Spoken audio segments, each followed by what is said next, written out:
One, two, three.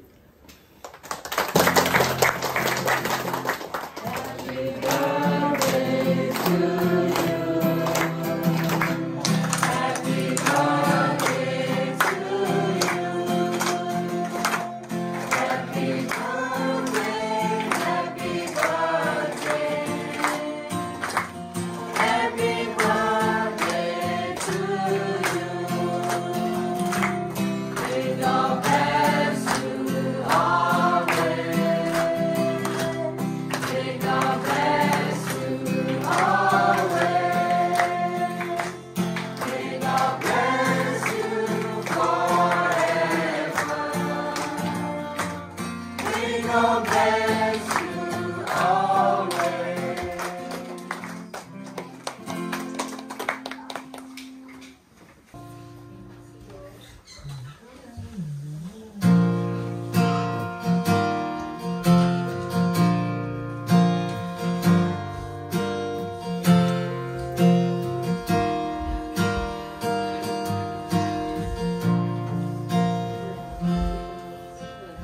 We talk it, the moon il est pouté, grâce qu'on pleura tu toquais, le nid au plein lit.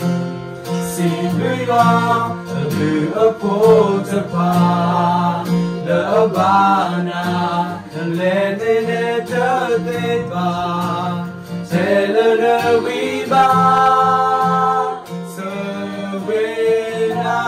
Moya soina dori kwana, moya le dona, pero le tabulala, mona male oke puru pura, sanso mujani no yakasunya, sege sawa tuka panago, mona balu le watu toto, tomo tapi no yasuge. Baru yana kami pabasue, mona kendula yua dopa kenyongo temimi, santola teninyai.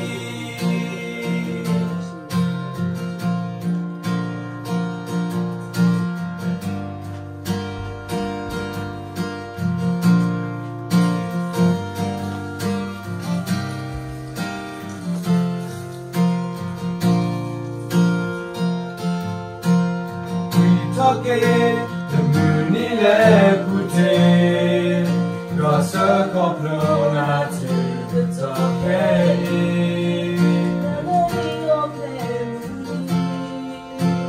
Si tu as bu un pot de pas, le banane, tu ne te débat, tel le wiba. Moya soina dori kwana, moya le dona, pero le tabulala, mona mane oke puru pura, sato muteri ino kasunya, sewe sewa tuko panago, mona badu le watu tutoto, tomo tapi no ratue. Baru yana kami pabasue, mona kendula yo dopa kenyongo temimi, satola teninyai. Mona mane oke puru pura, sato mutani ino kasunya, sebe sewa tuko panago, mona badu le watu tutoto. Tomo tapi no yatue, baru yana kami pabasue, mona kendula yo dopa kenyongo temimi, satola teninyai.